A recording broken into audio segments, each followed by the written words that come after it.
আজকের এই রাতটাও গুরুত্বপূর্ণ। এটাকে হাদিসের পরিভাষায় বলে লাইলাতুন নিসফি মিন শাবান, শাবান মাসের মধ্য রজনী।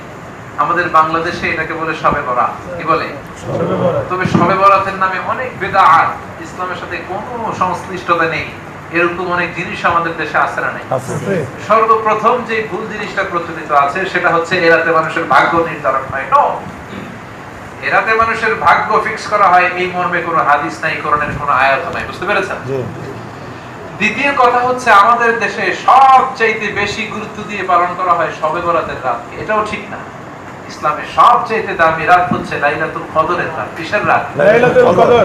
আমাদের দেশে আমরা 27শে রমজানকে লাইলাতুল কদর হিসেবে পালন করি, কিন্তু এটা নিশ্চিত না যে 27 তারিখে কদর হবেই।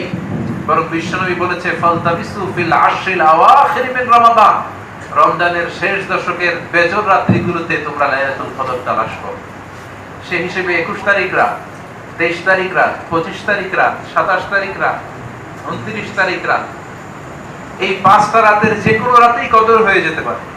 এমন হতে পারে আপনি 27 তারিখ রাতে ইবাদত করেছেন, কিন্তু ওই বছর কদর ছিল 23 তারিখ রাতে। হতে পারে কি পারে না?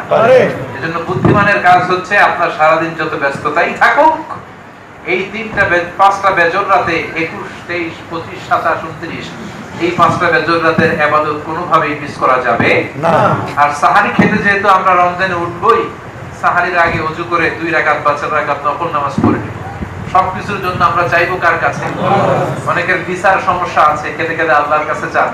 এখনো বিয়ে করেন নাই, আল্লাহর কাছে চান। সন্তান নাই, আল্লাহর কাছে চান।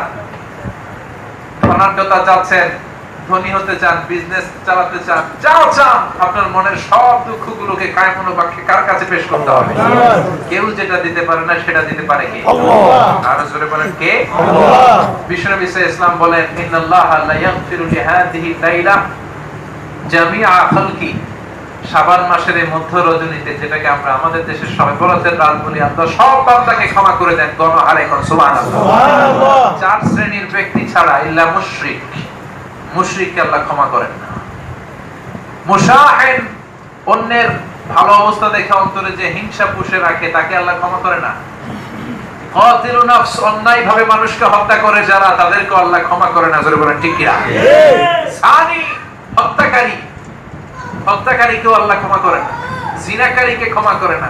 এই 4 শ্রেণীর লোকদের কোন ক্ষমা শবে বরাতের রাতেও আল্লাহ রাখে না। জোরে বলেন নাউযুবিল্লাহ। যত অন্যায় অবিচার হচ্ছে, এই সবগুলোর বিচার একদিন করবে কে? আল্লাহ। আর জোরে বলেন কে? আল্লাহ।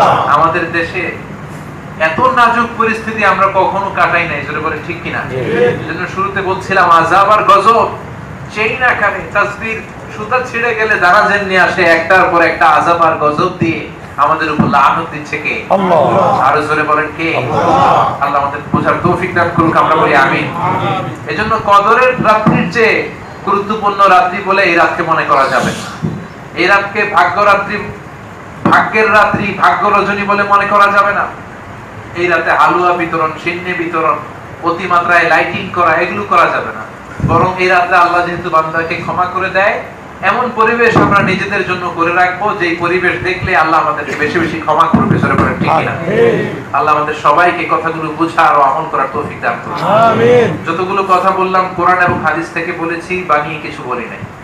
তারপরেও আমার মনের অজান্তে কোনো মিস ইনফরমেশন যদি বের হয়ে যায়, সেগুলোর জন্য আল্লাহ আমাদের স্মৃতিপট থেকে মুছে দেয়, আমরা বলি আমিন।